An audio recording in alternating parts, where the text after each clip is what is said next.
아멘.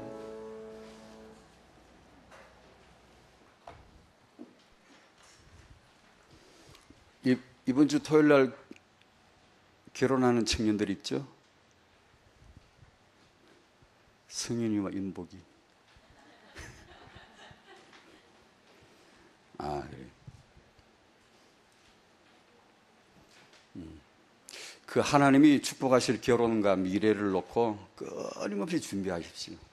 학생 자세를 가지고 가만히 있으면 안 됩니다. 이 중대한 일을 놓고 그냥 되겠거니 그러면 안 되고 끊임없이 부부가 뭐지, 우리가 왜 언약 안에서 이렇게 만나지, 끊임없이 물어보고 기도하면서 물으면서 공부를 하고 이 일을 통해 언약이 이루어지도록 그런 축복된 결혼이 되기를 바랍니다. 어제가 주일이고 또 현충일이었죠. 현충일이 무슨 날이게요?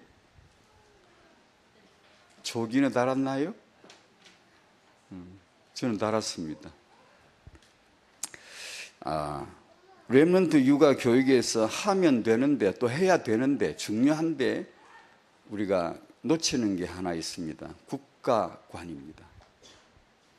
세계화를 가르칠 때 국가관을 안 가르치면 국제에 미화만 됩니다. 이거 틀림없습니다. 이거 우리 엘리트를 만들려면 반드시 이거 갖고 나가야 됩니다. 그냥 뭐 대강 살려면은 별로 필요치 않아요. 그런데 뭔가 엘리트와 섞이려면, 그런 그룹에 들어가려면 이거 있어야 됩니다. 이거 없으면요 쳐주지 않습니다. 꼭 필요합니다. 이거. 그러니까 지금 타영아 키우시는 분 그 아이에게 이 국가 얘기해 주십시오. 하나님이 나라를 정하셨어요. 우리가 왜 한국인이게요? 하나님의 계획이에요. 왜 민족의 한계를 정하셨어요? 그 하나님의 뜻이에요. 그래서 한국인의 정체성을 알도록, 이거 모르면 이기적인 개인 됩니다. 또 왜곡된 사상 집단들이 막 생겨나고 국가 위기 오고야 맙니다. 미래 국가 위기 옵니다. 국가관이 없는데 우리가 경제 발달되면 될 줄 압니까? 짐승 같은 이기주의자들인데 우리가 장기적 삼는 인간들이 뭘 하겠습니까? 안 됩니다. 물어 뜯고 막 다 파갈라지고 그렇게 될 수밖에 없습니다. 교육이 안 돼서, 우리 지금 20, 30대 국가관 없잖아요. 육군 사관학교 생도 중에도 얼마 전에 보니까 국가관이 없더만요. 왜요? 교육을 안 받았어요. 이 말은 전화할 일이지. 그런데 나온 김에 한번 교회에서 기도하실 때도 국가를 위해서 한마디 정도 해주면 좋을 것 같아요. 해주면 해야 되고, 원래 국가를 위해서 우리가 제사장인데, 우리가 교회가 우리나라 교회 때문에, 복음 때문에 나라가 필요한데 우리가 국가를 위해서 기도를 안 하면 그 국가는 불행한 국가예요. 그래서 한마디 해줘야 되고 어린 아이들이 그걸 들어야 됩니다.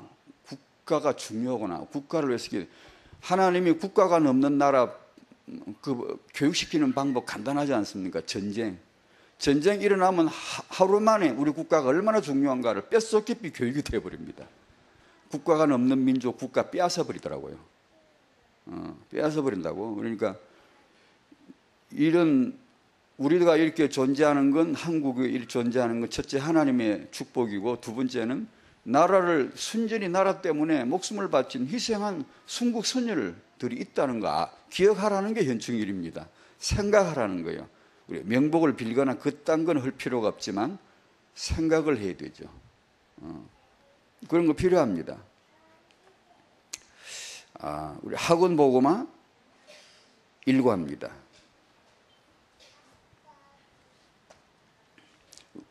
렘넌트는 기회를 놓치지 말아야 합니다.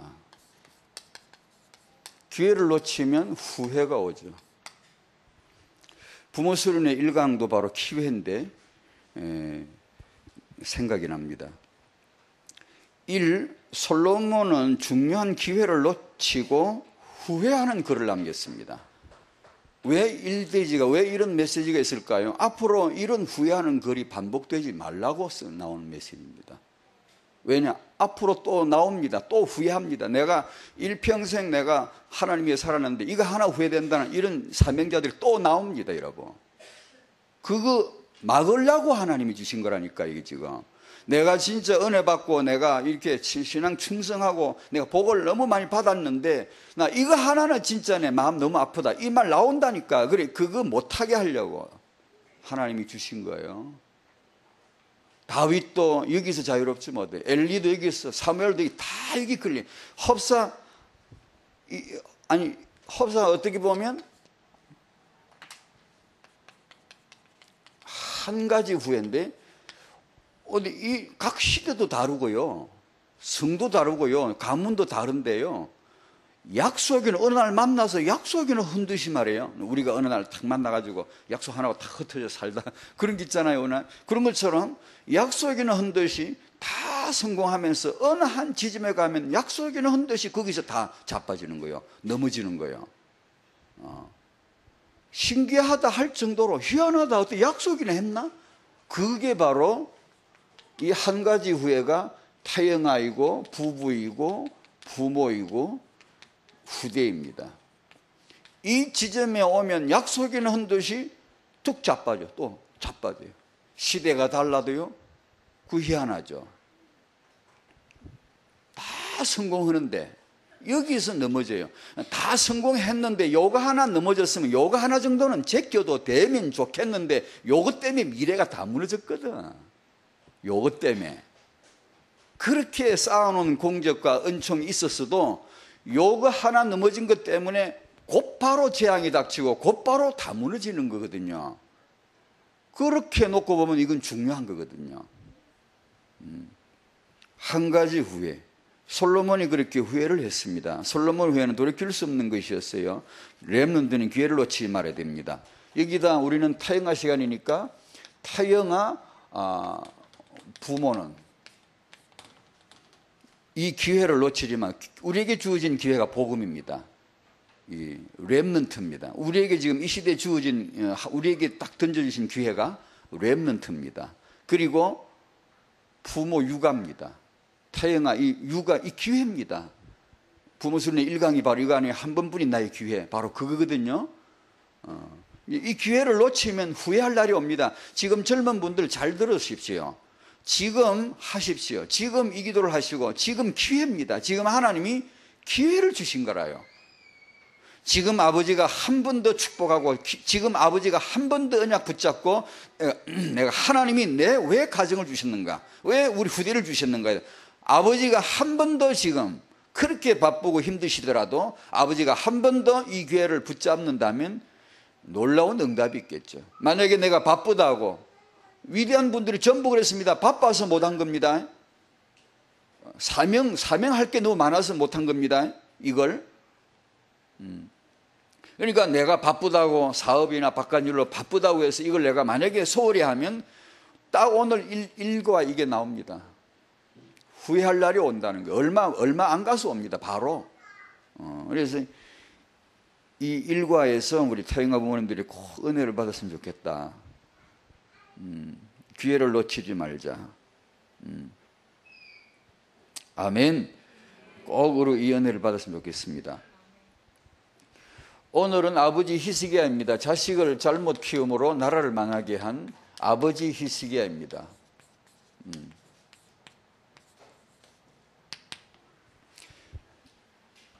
열왕기하 20장 16절에서 21절까지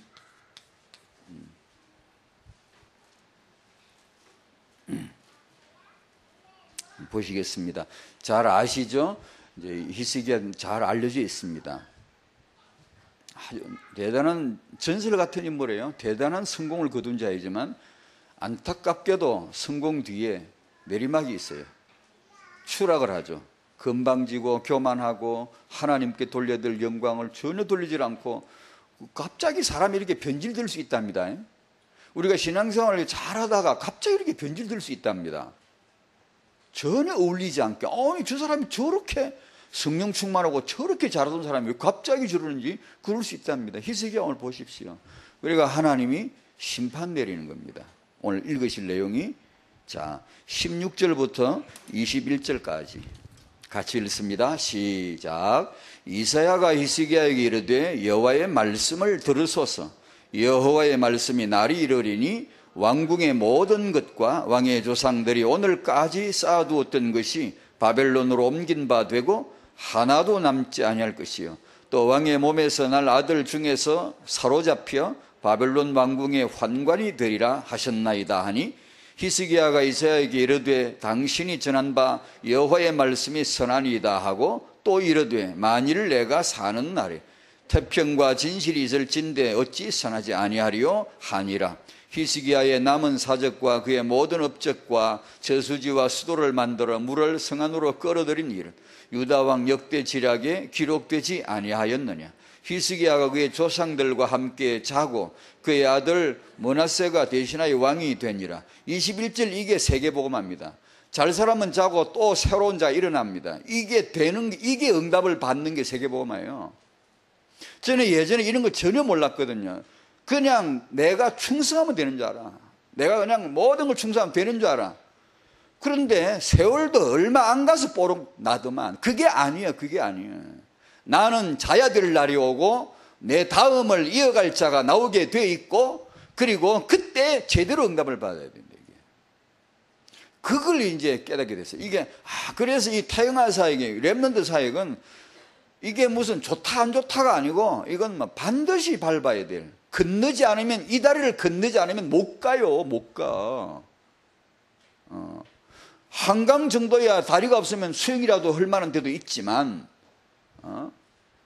이 다리가 없이는 못 건너갑니다. 아무리 성령충이라도 거기가 있어. 거기만 펄펄펄 뛰지. 자고 나니까 죽고 나니까 다리가 없으니까 금세 다 터져버려. 재앙이. 그렇지 않습니까?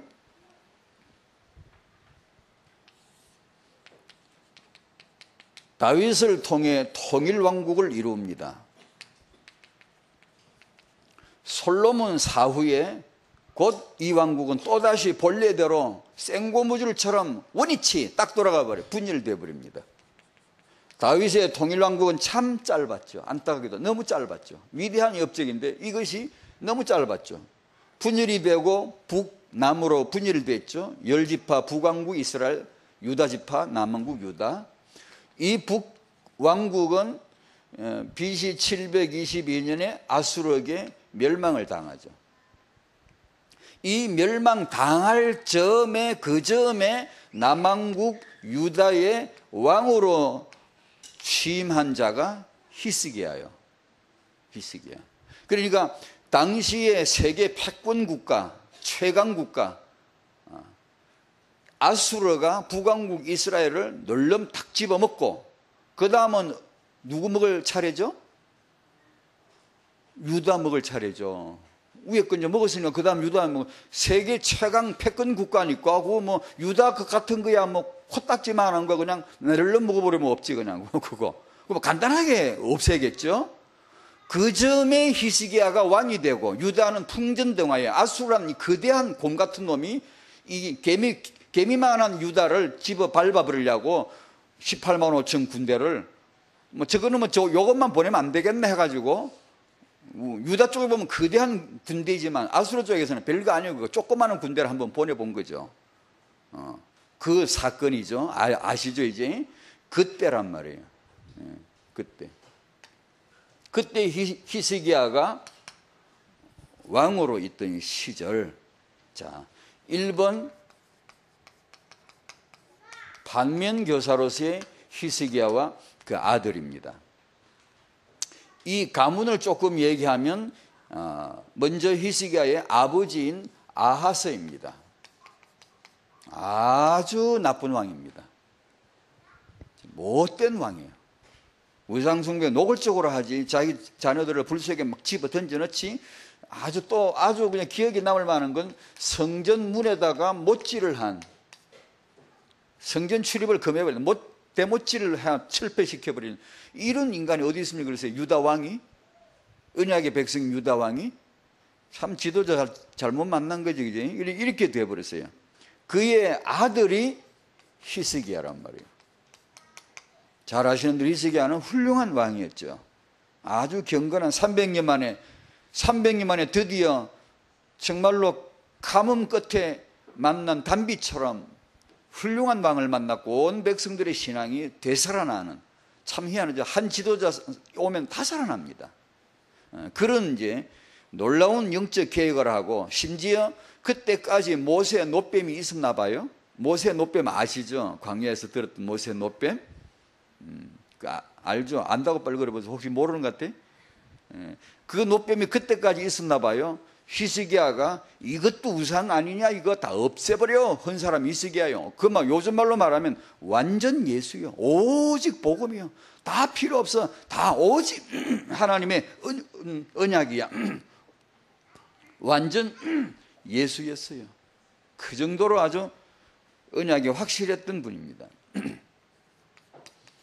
그 아들이 유다 열왕 중에 최악의 악명 1번, 1등으로 악명 높은 므낫세가, 희한하죠. 악하고 선하고 악하고 이런 일이 이제 벌어졌습니다. 극악한 폭군이었어요. 잘 알죠. 여러 가지 악행이 있지만 이 할아버지는 성전 문을 못질을 해서 박았지만 므낫세는 못을 빼라, 문을 열어 해가지고 성전을 열고 들어가서 거기다 성전 안에다가 우상을 쭉 세워버렸어요. 여호와의 성전 안에다가 귀신단지 우상을 바로 거기다 바로 다 세워버리는 거예요. 이런 참 죽을 짓을 아주 그냥 확실하게 담대하게 하는 거예요. 그때 당시 이제 열왕기하 21장 내용에 보면 쭉 이렇게 나옵니다. 여러분이 마음속으로 한번 물어보십시오. 이런 악한 사람 부모 밑에 어떻게 좋은 아들이 나오지? 이렇게 좋은 아버지 밑에 이렇게 악한 아들이 왜 나올까? 한번 그런 질문을 한번 해보십시오. 마음속으로. 이게 왜 그런지. 전에 제가 이제 책에도 봤고, 김인수 교수 아시죠? 이런 가정사역. 김인수 교수 메시지를 듣는 중에 이런 내용을 합니다. 책에도 제 본 적이 있는데, 부모가 형편이 없는데 그 자녀들이 훌륭한 자녀들이 나올 수가 있다. 그런데 이 자녀들이 훌륭한 성공하는 자녀들이 나오지만 그 자녀들이 부모가 될 때는 아주 형편없는 부모가 되더라. 왜? 어릴 적에 자기 아버지를 그렇게 봤거든. 그 말을 하더라고. 그리고 또 부모가 아주 훌륭한데 이상하게 부모가 그렇게 노력하고 이렇게 좋은 본을 보이려고 하고 이렇게 하는데도 빗나가는 자식이 있다는 거예요. 힘들게 하고 빗나가는 자식이. 그런데 이 빗나가는 자식이 자기가 부모가 될 때 보면 좋은 부모로 돌아오는 수가 많더라. 왜냐? 어릴 적에 좋은 부모를 봤거든. 자기가 빗나갔지만 그러나 어릴 때 본 건 있거든. 그래서 그런 사례가 많다라고 하는 내용을 듣고 히스기야 생각이 납니다. 히스기야가 자기 아버지, 악한 아버지 밑에 컸는데 훌륭한 왕이 됐어요. 그런데 히스기야가 아버지 될 적에는 형편없는 아버지로 돼버리더라고. 그 생각이 들더라고. 그런 게 있는가 보다 싶더라니까요. 2번으로 넘어갑니다. 아버지 위기입니다. 여기서 이 내용을 한 번 더 조금 더 소상히 전개하려고 합니다. 왕으로서의 히스기야. 2번은 아버지로서의 히스기야입니다. 잘 아시는 내용을 그냥 간단하게 정리하겠습니다. 이 왕으로서의 히스기야 그야말로 위인입니다. 전설이요, 영웅이요, 신화 같은 존재예요. 우리가 늘 아는 것 같지만 가만보면 진짜 대단한 기적의 연속이었거든요. 첫 번째, 히스기야는 정말 다윗 같은 누구보다도 가장 다윗 닮은, 첫 번째 가장 다윗 닮은 왕입니다. 다윗의 모든 길을 행한 그런 사람입니다. 그러니까 다윗 버금가죠. 아주 훌륭한 그런 왕이었죠. 그 다음에 뿐만 아니라 자기 아버지 아하스 그리고 조상 열조들, 못된 조상들 많잖아요. 그 모든 것을 거절해, 잘라버려요. 그런 건 다 갱신해야 돼, 개혁해야 돼, 버려야 돼, 따라가면 안 돼. 다윗만 따라가고 모든 건 다 따라가기를 거절했어요. 정말 시대적인 인물이죠. 이런 진짜 믿음 좋은 분이 어디서 나타났겠어요?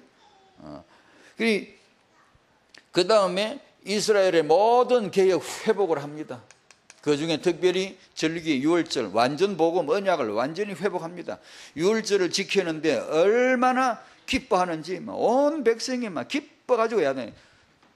집에 가야 되는, 이제 다 끝나고 집에 가야 되는데 우리 7일 더 지키자. 결의해가지고 적극적으로 또 유월절을 연장해서 막 기뻐하고 예배드리고, 우리도 예배를 그러면 좋을 텐데 주일 아침 모여가 예배, 집에 못 가간 우리 한 번 더 합시다 해가 또 예배하고, 안 돼가도 또 한 번 더 합시다 해가지고 뭐 그런 예배는 언제 한 번 안 나오나? 끝나기가 무섭게 그냥 두루두루 챙기가 나가는 인간들도 있는데, 어이 미워, 이거 미워. 예배가 너무 좋아. 완전 복음 누리는 예배가 너무 좋아가지고 막 집에 가지를 못하는, 우리 더 하자 막 이렇게. 초대교회 같지 않습니까? 모양이 그렇지 않습니까? 히스기야 시대에 그랬다니까요. 그리고 잘 아시는 대로 아수르 대군 18만 5천이 쳐들어왔을 때 기도해갖고 단번에 다 꺾어버림. 정말 신화 같은 존재예요.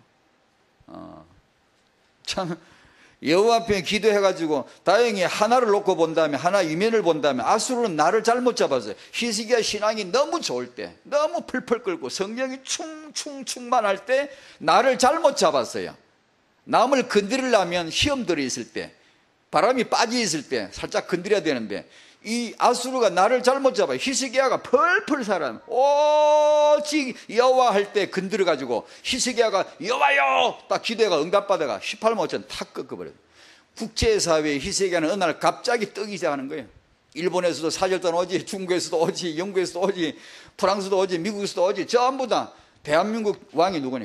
히스기야. 아이고 막 어째 그런 일이 있을 수 있습니까 하면서 막 온 세계 국제사회에 단번에 떴지. 단번에 떠버렸지. 안 그러겠습니까? 형편없이 조그만 나라가 지금 같은 미국인데 미국 대군을 항공모함이고 뭐고 최신의 무기를 가지고 미국을 단박에 꺾어버렸다. 그러면 그 나라는 국제사회에서 신비한 국가 되지. 막 당장에 완전 뒤집어지지.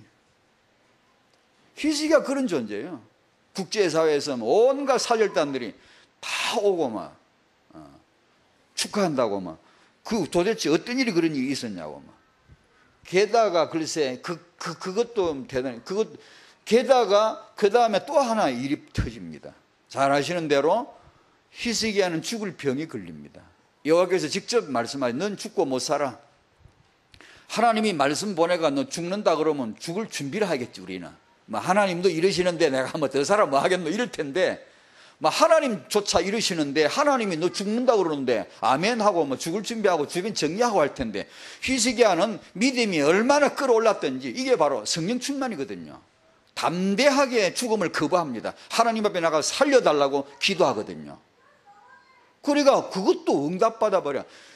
죽기를 하나? 죽을 병을 줘도 죽기를 하나? 아수르 군대가 막 대번에 집어먹으려면 파리 한 마리 먹어볼 텐데 그걸 대번에 꺾어버리지 않나? 암이 걸리는데 암을 대그대 꺾어버리지 않나? 이런 사람이에요. 참 아주 대단한 인물이죠. 불사조라, 불사조. 죽지를 않아. 이런 사람이 정점에 너무 일찍 도달을 했는지, 사람이 그래서 단단히 다져가야 되지 않겠어요? 너무 일찍 도달했는지 이제부터 떨어지기 시작해. 급전직하기 시작해요.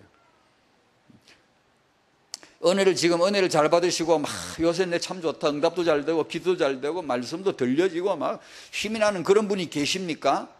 당신이 하실 일 하나 있습니다. 바닥에 엎드려서 가장 천한 자임을 고백하고 불쌍히 여겨달라고 하십시오. 하나님 앞에 그드름을 피우거나 내가 그래도 요새 참 잘 나간다 이런 생각을 가지면 성령께서 째려보십니다. 너 그러다 조금 더 엉뚱한 소리 하면은 성령께서 찍 눌러버릴 수 있어요. 사람은요 그렇게 됩니다. 그러니까 아무리 축복이 많더라도 나는 정말 불쌍히 이겨달라고 배를 깔지 않으면 이런 일이 벌어져요. 정점에 도달하고 그냥 바닥으로 향하여 떨어지기 시작합니다. 그게 이제 2번입니다. 바벨론 사자가 축하 사절단이 와가지고 축하한다고 막 할 때 잘 아시죠? 오늘 본문의 바로 앞부분입니다. 12절부터 15절까지인데 히스기야가 여호와께 영광은 한마디도 안 해. 한마디도 안 해. 오직 자기 영광, 자기 치적, 자기 업적, 그냥 뭐 우쭐대고 까불고 시금방지고 교만하고 배은망덕하고 이런 겁니다. 그게 이제 그게 중요한 게 아니고 지금 말하는 게 중요합니다. 지금 말하고자 하는 게, 그렇게 신앙이 바닥을 치고 형편없이 타락하고 예수 이름이 싹 다 빠져나가 버려 자랑만 있지 영광, 예배, 기도는 한마디도 없는 오직 지자랑만 있고, 이렇게 이상하게 사람이 변질되어 버린 요때 애를 늦둥이를 낳았으니 그게 바로 머나세요. 머나세. 요새 믿음 안 좋으면 늦둥이 낳지 마시기 바랍니다. 누가 그 늦둥이 낳을 때가 아니에요. 기도도 하지도 않으면서 하나님의 말씀도 탈게 붙들고 막 감격으로 붙들지도 않으면서 애는 펑펑 잘 나가지고, 그게 이제 사고 치는 거예요. 그게 히스기야 애 낳지 말았어야 했어요. 지금 이 사람이 죽을 병에 걸려가지고 기분 좋아서 까부더라도 막 하나님의 은혜 받아 내가 살았다고 까불다가 그 자랑으로 애를 하나 낳는가 봐. 그 아들이 므낫세고, 므낫세가 아버지한테 볼 게 있어야지. 기도 안 하지, 지자랑하지, 까불지, 믿음 없지. 그것만 보고 자란 아들이 유다 열왕 중에 제일 악동 1번이 될 수밖에 없었잖아요. 참 안타까운 일이죠. 애를 낳으려면 언제 낳았어야 되죠? 아수를 꺾을 때, 믿음이 정말 아버지가 믿음이 있을 때, 어떤 난관이 와도 오직 여호와 하나님이 도우실 거야. 요럴 때 렘넌트를 낳아가지고 렘넌트에게 현장 보여주고, 봐라 여호와께서 우리와 함께 하시고 이렇게 증거를 주셨다. 그러면 그 아이의 가슴 속에 얼마나 놀라운 현장 교육이 들어가겠죠. 세계복음할 위대한 렘넌트가 나오고야 말지. 므낫세는 위대한 렘넌트가 될 뻔한 사람이요. 그런데 안타깝게도 그 아버지가 신앙이 없어 바닥을 쳤을 때, 완전 육신 덩어리만 남아있을 적에 그때 태어나가지고 본 게 없어요. 본 게 있긴 있지. 전부 다 불신앙, 전부 다 자기 자랑, 인간 요것만 보고 컸으니 이 애가 이 짓을 할 수밖에 없잖아요. 참 안타까운, 타인화 관점으로 보면 바로 그런 거죠. 히스기야는 후대에 대해서는 그야말로 완전 무지요. 무관심, 무지, 무반응, 아무, 네 자식들 환관된다, 사로잡혀 간다. 그래도 뭐 무관심이 아무런 반응이 없어요. 반응이 없어요. 그냥 오직 자기 집착, 오직 자기 한 몸뚱아리만 위하고, 오직 자기 치적에만 집중되어 있고, 자기 태평성대만 생각하고 있고, 아무런 관심이 없어요. 이럴 수 있습니다. 이 위대한 왕이 그럴 수 있습니다. 정말 믿음 좋고 성령 충만까지 다 하고 뭐 완전히 전도 잘하고 뭐 완전히 충성스러운 사명자가 이럴 수도 있다면 여러분 어쩔랍니까? 이런 날도 이럴 수도 있다면 어떻게 하랍니까? 예. 있거든요. 성경 속에 많고 세계사서에 찾으면 있거든요. 이게 꼭 한 가지 후에, 한 가지 후에. 희한해요. 희한해 이게요. 이게요, 위대할수록 이게 나와요. 꼭 한 가지 후회가 이게 나오는데 딱 그 주제가 이거예요. 전 인물 조사 해봤습니다. 많이. 제 컴퓨터가 인물들 조사한 거, 불신앙이든 신앙이든 세계사나 인물들 한 가지 후회가 여기서 서로 약속이란 듯이 만난 사람이 거의 다입니다. 아주 희한해요. 왜냐? 그게 그만큼 사각지대라는 거예요. 그만큼 그게. 가장 무심한 아버지, 무책임한 아버지. 남자는 그런 수 있습니다. 사업을 잘하는 아버지가 사업을 능수능란하게 회사를 운영을 잘 하면서 여기는 완전히 무관심, 무반응, 무지 이럴 수 있어요. 많습니다. 그런 고백한 분들 얘기 많습니다. 어떤 목사님들 고백 많습니다. 다 잘하는데 이거는 이제 무관심, 무반응, 무지예요. 그 많습니다. 그 참 희한하죠. 남자들에게 약한 게 바로 요거예요. 남자들에게. 그 점 우리가 놓치지 말아야 되겠죠. 결과는 유다 멸망입니다. 아까 얘기 나오는데 이제 다윗 이후로 쭉 이렇게 나오는데 아하스, 히스기야, 므낫세, 그 다음에 여호아스, 여호야김, 여호야긴, 시드기야 522년에 586년에 망하죠. BC 586년에 유다가 이제 망합니다. 23장 오늘 읽질 않았습니다만 23장 25절 26절 한번 읽어볼까요? 열왕기하 23장 25, 26절.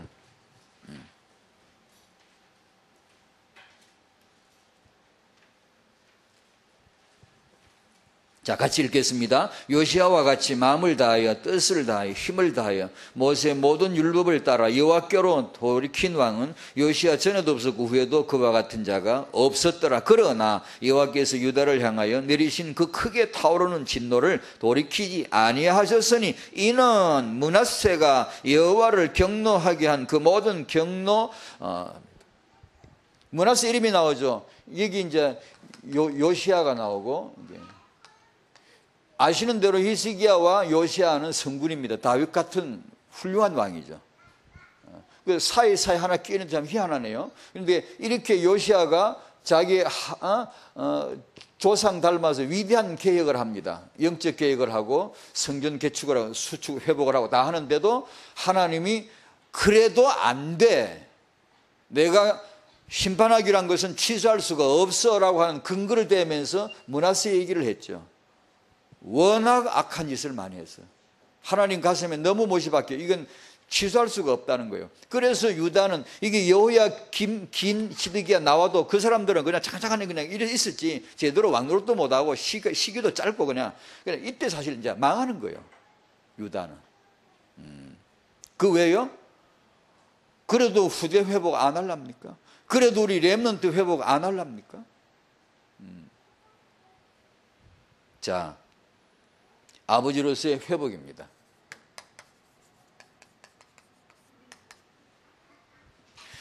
이 회복에서 부모스러운의 1강을 메시지를 한번 좀 반복해 보고 싶습니다. 근본입니다. 1강 전체 내용이 근본입니다. 한 번뿐인 나의 귀회인데 그 내용은 근본입니다. 이것부터 해라. 근본부터 해라. 유 목사님 메시지 늘 강조하는 모든 메시지 근본인데요. 타영아 부모님들에게 바로 정확하게 이 메시지 근본입니다. 이것이 근본 기회입니다. 놓치면 후회합니다. 이 1강을 좀 정리를 할게요. 우리 타영아 시간이니까 말을 붙이자면 타영아 육아를 잘하려고 하면 그게 이제 시험됩니다, 여러분. 유혹에 빠지는 거예요. 육아를 잘하려고 하는 사람은 틀림없어 이런 육아 지식, 이런 책들, 거기에 관심이 다 가 있어. 제가 알아요. 다 그래. 엄마들은 물어볼 때 다. 이 사람 이런 거 물어볼 때 육아에 관심이 있어요. 하나님의 말씀, 이 메시지 1강 너무 중요한 게 타영아 부모가 진짜 먼저 해야 될 게 육아가 아니요. 그게 아니요. 원래 성공한 사람들은 성공서적 읽게 안 읽게 안 읽어요. 성공도 못하는 인생들이 성공해보려고 성공서적 읽지. 진짜라니까요. 진짜로 큰 인물들은요 다른 걸 읽습니다. 다른 거 두루두루 읽으면서 남이 갖고 있지 못한 희한한 아이디어나 어떤 이런 게 창의력이 탁 나오는 겁니다. 하나만 읽어가지고 인간 제대로 인물 안 나옵니다. 지금 연세 드신 분들은 육아책 그거 읽는 것만 해도 천만다행입니다. 읽지도 않은 사람들이니까. 그거 읽으면 천만다행이지만 젊은 사람은 그렇게 하지 마세요. 육아책 던져버리세요. 육아를 잘하고 싶습니까? 육아책 던져버리라니까요. 제 말은 과격한 말이 아니에요. 독서법의 정확한 정통입니다. 이게. 육아책을 읽어가지고 육아를 잘할 수 없어요. 다른 책을 읽어야 돼요. 다른 책을. 주위에 다른 책을. 전혀 관계없는 것 같은 책들을. 저번에 나왔죠. 누구 한경이신가 그 스팀 청소기 만든 여자. 돈 잘 번다는 요즘. 그 여자가 그런 사업 아이디어를 어디서 듣게? 사업책? 아니요. 고전. 과학자들이 때로 과학에 기발한 아이디어를 얻을 때 어디서 번쩍 얻게? 전혀 다른 철학책이나 소설을 읽은 데서, 문학책에서, 시집 이런 거. 그런 데서 아이디어가 탁 나타나는 거예요. 인간은 뇌는 그렇게 돼 있어요.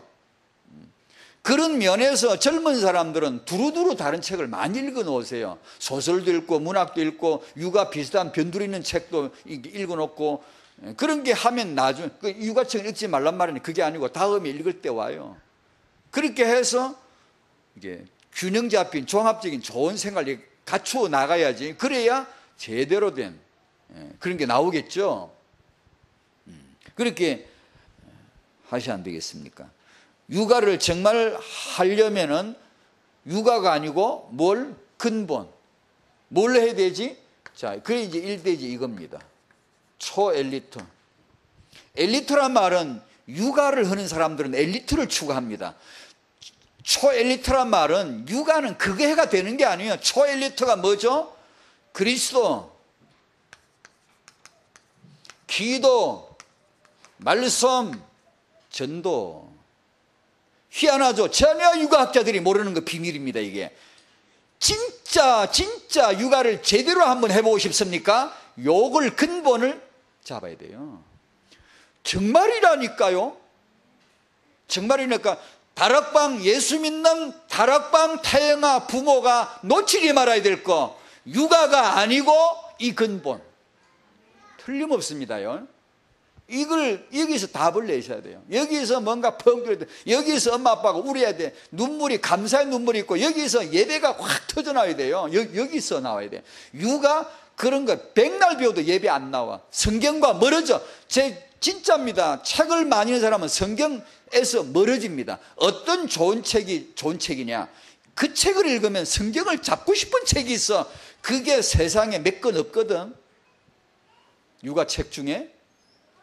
여러분이 육아를 배우고 싶어서 좋은 책을 베스트셀러를 사서 읽으면 제가 확실히 압니다. 제가 경험해봤고 주위에 많이 봤어요. 성경과는 자꾸 멀어져. 그리스도와는 멀어져. 기도와는 멀어져. 말씀과는 멀어져요. 그것은 굉장한 지식 같지만 당신은 쏟고 있어요. 후회할 날 옵니다. 와요. 근본, 초엘리트, 초유대인, 초성공자.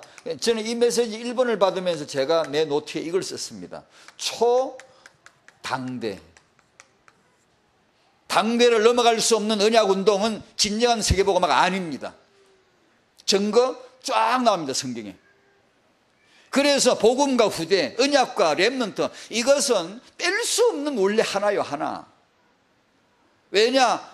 1세대는 자고 2세대가 일어나니까. 그것은 우리의 법칙이에요. 인생의 법칙이요. 그러니까 언약과 후대, 이것은 딸딸 뭉쳐야 돼. 여러분이 복음 받으신 부모 여러분, 여러분의 후대가 축복 더 받으시기 바랍니다. 그거는 원래부터 하나님의 계획이라니까. 그 별난 것도 아니고 특별히 다른 전문 사역을 해야 되는 게 아니고 본래 우리의 신앙생활이 그래야 돼요.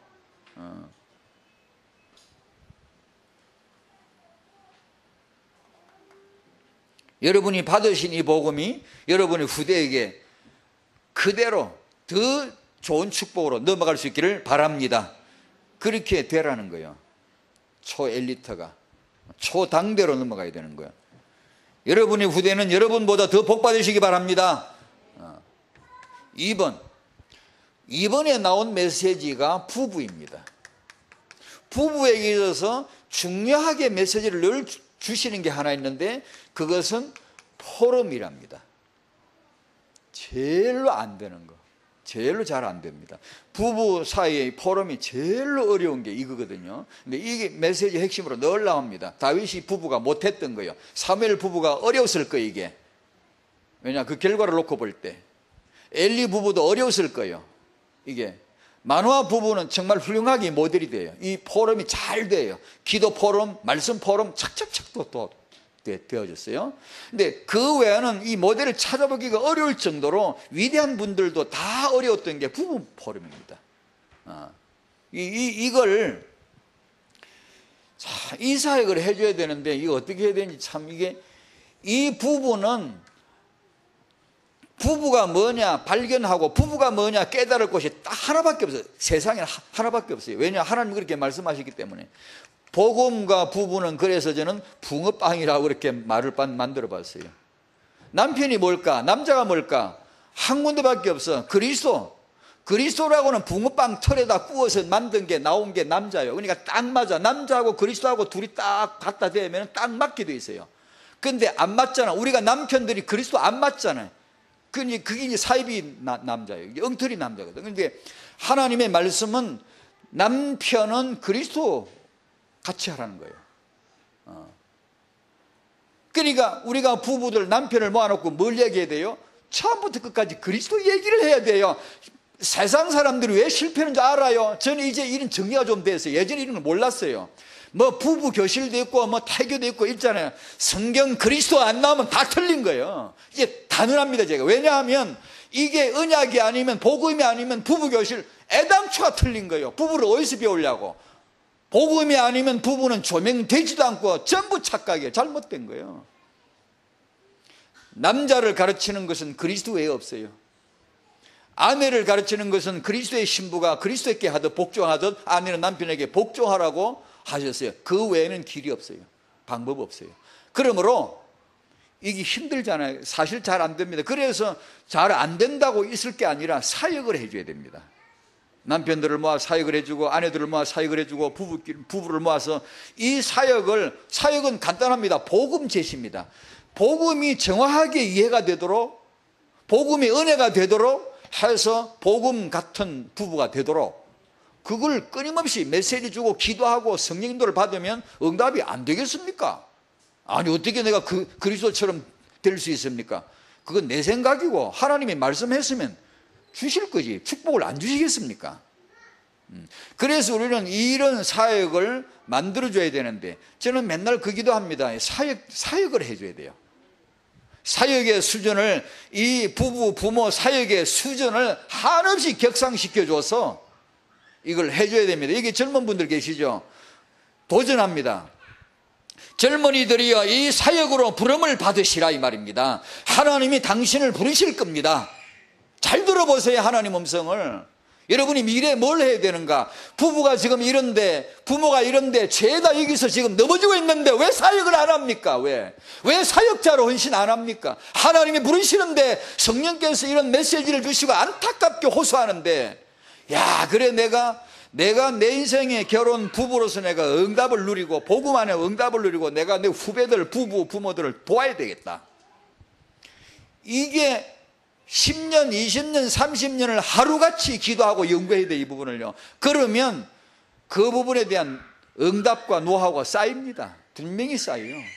그러면 우리 미래 올라오는 후배들에게 좋은 포럼이 돼, 좋은 이제 모델이 되고 제시해 줄 수 있잖아요. 해서 다락방에는 이것이 후회로 남지 않도록 해줘야 안 됩니까? 이것이 사역을 해줘야 됩니다. 저는 맨날 오늘 새벽에도 기도했고 사역자가 막 한없이 전 진짜 뭐 이런 표현하면 합니다만 전 눈물 나요. 이런 현장, 이런 사역자가 없다는 사실이 진짜입니다. 너무 안타깝고요. 사역자 하나님 보내달라고 세워달라고 기도합니다.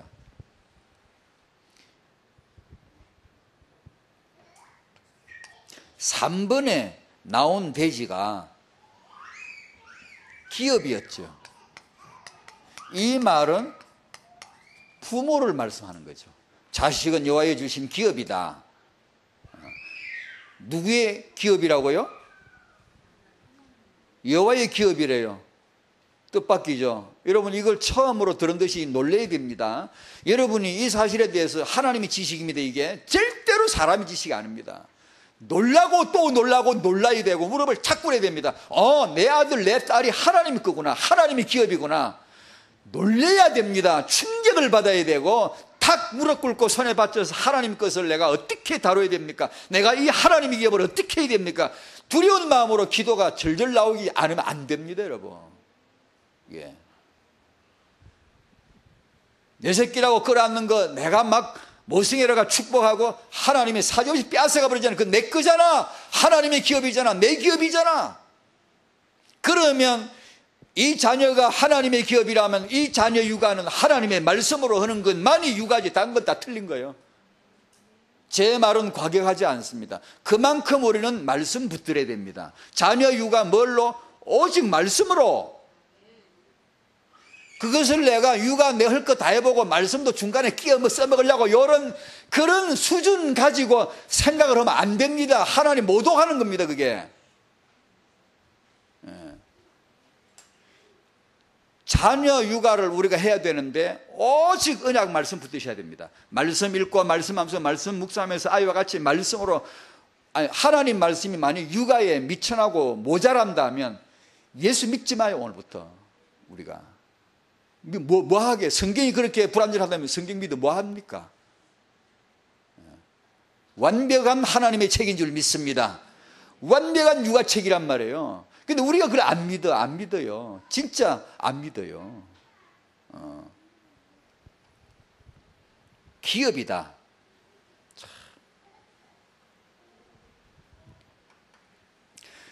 이 부부를 제대로 회복할 하나님의 길은 복음밖에 없고, 이 자녀를 키울 하나님의 방법은 말씀밖에 주신 적이 없습니다. 우리가 맨날 딴 생각을 해서 그렇지. 그러다가 제게 넘어지지. 그냥 몰라도 말씀으로, 내가 아직 모자란 것 같아도 말씀으로만 요렇게 네 자녀에게 어려서부터 이 말씀을 가르치라. 신명기 6장 7절. 왜 하나님이 그렇게 했습니까? 그것만 육아예요, 사실은. 하나님을 경외하는 자에게 귀에는 이 말씀이 두렵게 들리거든. 확실하게 100% 그렇구나 이렇게 우리가 들리시길 바랍니다. 기업이란 말이에요. 자녀는 인물이 아니고 하나님의 기업입니다. 자녀를 인물로 키우려고 하지 말고 기업으로 발견해야 됩니다. 내 자녀를 인물로 키우려고 하는 사람들은 딱 하는 생각이 있어요. 많이 경험했어요. 제 자신도 그랬고 많은 경험에서 반드시 지식 생각합니다. 육아 생각합니다. 인본주의 생각합니다. 그쪽으로 무슨 책 찾습니다. 저는 책을 지금도 제 책가방에 있고 요 앞에 책 어제 책 한 권 끝냈고 새 읽을 거 집어넣어 아침 오면서 많이 읽었습니다. 당신이 성경을 믿지 않고 성경을 읽지 않으면서 책을 읽는다면 당신은 정말 불신자입니다. 성경을 그렇게 대할 수 없는 겁니다. 우리 부모들이 내 자녀를 인물로 키우려고 하지 마시고, 그건 신명기 28장 1절 우리 렘넌트를 인물로 키우는 분은 여호와입니다. 우리가 아니에요. 이 말씀을 따라가는 자 여호와가 너희를 세계 모든 민족에 뛰어나게 하실 것이라. 누가요? 부모가 아닙니다. 여호와가 하실 일을 부모가 하려고 그러니까 시험 들지. 육아를 잘해보려고, 육아를 잘해서 인물 만들려면요, 아이고 아닙니다. 틀린 거예요. 우리는 하나님의 기업을 발견해야 돼요. 말씀을 우리는 붙들 뿐이고 말씀으로 나는 하렵니다. 그렇게 할 뿐이지 순종해야 되고, 인물을 세우시는 분은 여호와십니다. 세상 사람들이 육아를 잘해가 영재를 키웠다 뭐 이런 사람 있죠. 하나님 복 줍니까? 그 자식들이 복을 받습니까? 여호와가 복을 주지 않으면 인물 쓸데없어요. 세계복음화에 아무 쓸데, 사단이 쓸 뿐이지요. 그래, 틀림없습니다. 하나님이 쓰실 인물은 미래 렘들은 하나님이 세우십니다. 우리가 할 일은 인물을 키우려고 하지만, 그러니까 전부 이 덫에 걸려 있더라고요. 엘리트 잊어주세요. 인물 잊어줘요. 하나님이 알아서 다 하실 일이 그거. 우리가 할 일은 말씀 순종하니, 말씀 잡고 말씀으로 내가 내 마음에 말씀 새기고 이 자녀에게 말씀 새겨주는 거, 요걸 순종할 것이 내 따름이지. 우리가 할 일은, 부모가 할 일은. 이걸 일반 육아 전문 강사들이 이걸 압니까? 모르거든. 모릅니다. 전공자들은요 진짜 바보 같아. 왜냐? 지가 전공한 거 그것밖에 몰라요. 그래서 하나님이 시대마다요 현장에 답을 내실 때는요 비전문가를 통해 그 현장에 전문 답을 냅니다. 원래 그래요. 전공자는 어렵습니다. 왜냐하면 그것밖에 몰라요. 그러나 비전공자는요, 비전문가는요 두루두루 압니다. 알다가 어느 날 하나님이 탁 집어 핵심을 딱 띄워버리면요 두루 다 그런 거 균형 잡힌 답이 딱 나옵니다. 진짜라니까. 대통령을 정치학과 한 사람이 하는 사람이 극히 적습니다. 생뚱맞게 엉뚱한 사람이 와서 회사 굴리다 대통령하고, 군화신고 돌아다니다 대통령하고, 전혀 엉뚱하죠. 그런데 그 시대에는 중요한 답이 있어요. 또 그게 뭐 잘한다 못한다도 있지만요, 그런 사람이 필요했을 만한 답이 있다고요.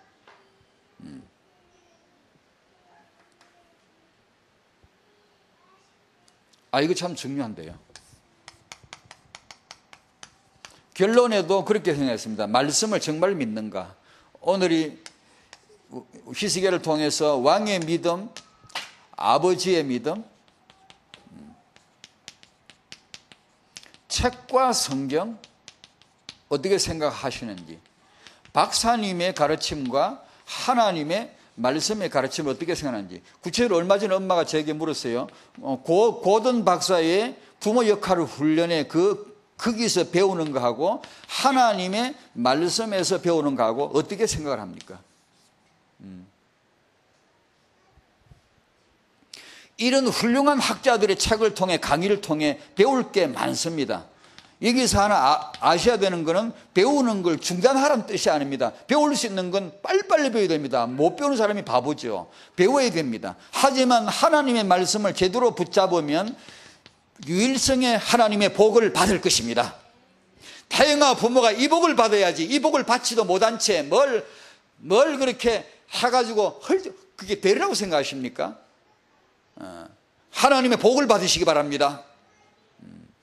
복받은 가슴, 복받은 마음, 여호와께서 하시겠구나. 얼마 전에 한 간증 들어서 부모에 자기 자녀를 놓고 어딘가 모르게 늘 불안했대요. 크는 자녀들 얘들이 나중에 뭐 성공하려나, 뭐 제대로 신앙생활 하려나, 뭐 어딘가 모르게 불안했대요. 걱정이 어딘가 모르게 있고.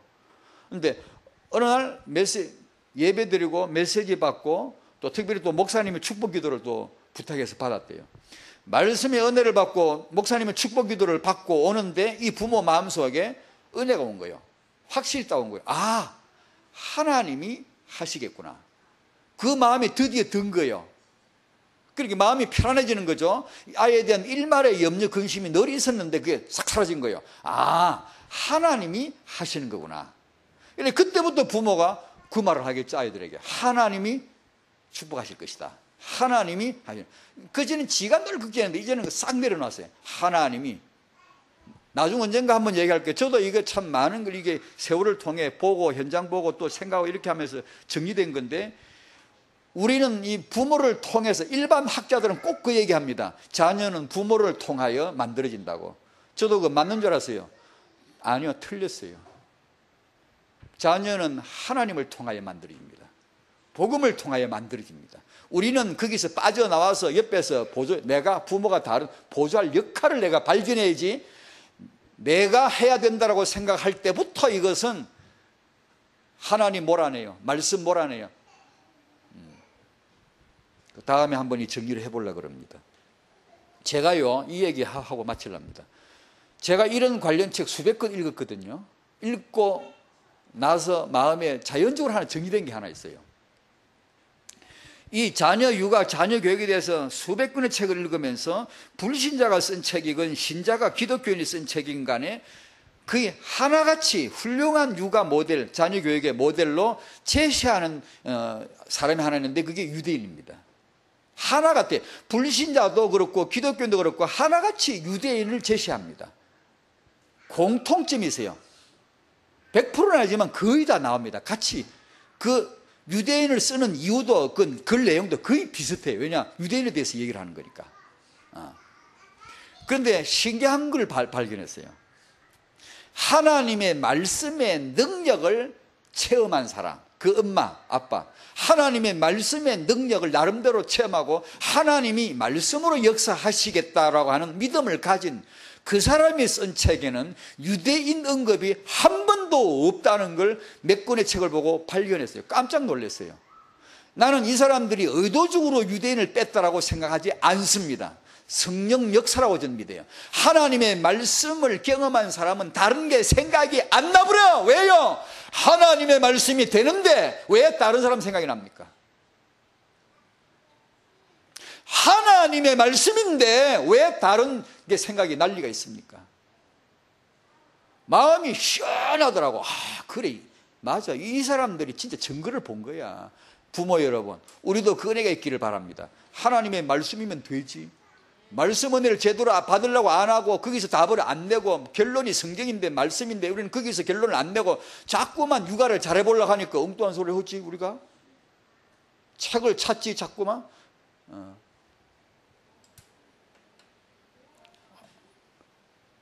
제게는 아주 놀라운 발견했어요. 한마디도 않더라고. 당신 맞다.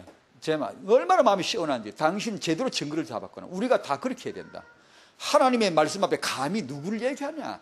육아, 앞으로 렘넌트 육아학자 나오십시오. 나와야 됩니다. 이 육아를 놓고 중요하거든요. 끊임없이 기도하고 연구하고 다 해야 됩니다. 그런 분들이 나오셔서 다락방에, 저 같은 사람은 한 부분을 목사로서 이런 얘기를 하는 거고, 나중에 제대로 육아, 렘넌트 육아학자들이 나와야 됩니다. 제대로 모델이 나와가지고 뭘 해야 되냐. 그런 분들이 딱 서시면 뭐부터 나와야 되나? 그리스도 기도 말씀 전도 쫙 나와야 돼요. 그게 타영아 육아의 전형적 하나님의 메시지가 그리 나와야 돼요. 그게 쫙 나오면서 성경 속의 육아가 계속 나와야 돼. 그리고 뒤에 가서 어느 날 한 줄에 유대인이 이렇게 하더라. 한 줄만 끼워줘도 됩니다. 빼도 되고, 아니면 꼭 넣어주려면 한 줄 정도 넣어줘도 영광을 부여하는 겁니다.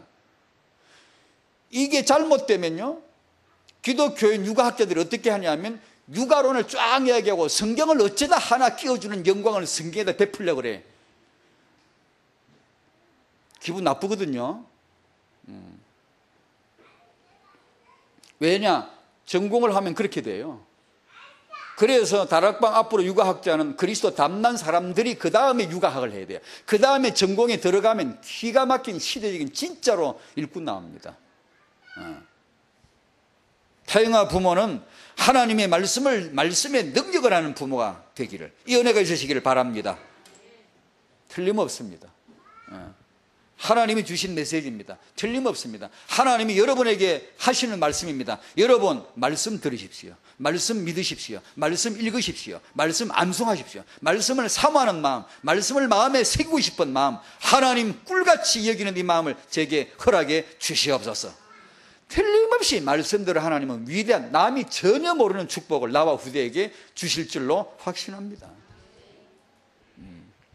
기도하겠습니다. 주님, 한 가지 후에 시대마다 정말 신기할 정도로 아버지 현장이 무너지고 후대 현장이 무너졌습니다. 아버지 현장이 이런데 후대 현장이 이런 형편인데, 주님, 이런 부부를 살리고 부모를 살리고 후대를 살리고 타영아를 살리는데 헌신할 사역자들, 정말로 하나님의 마음을 품고 이 부분에 헌신하여서 주님 계획을 이룰 사역자들을 불러 주시옵소서. 이 사역자들을 불러 세워 주시옵소서. 하나님의 말씀, 이 말씀의 능력을 아는 렘넌트 육아 학자들이, 이런 모델 부모들이 나오게 하여 주시옵소서. 아버지가 되어서 내가 아버지 역할을 잘하고 싶지만 잘 되지 못하고, 내가 아버지로서 내 자녀를 정말 축복하고 싶지만 이 아버지 역할을 제대로 하지 못하여 고통당하는 아버지들이 있으면 위로해 주옵소서. 그 아버지들을 살려 주옵소서. 하나님의 말씀으로 아버지들이 회복되어서 이제 다락방에는 아버지가 사각지대가 되지 않도록, 이 후대 현장이 무너진 현장이 되지 않도록 성경의 이 사각지대가 종지부를 찍고 새로운 역사가 시작이 되도록 도와주옵소서. 예수님의 이름으로 기도하옵나이다. 아멘.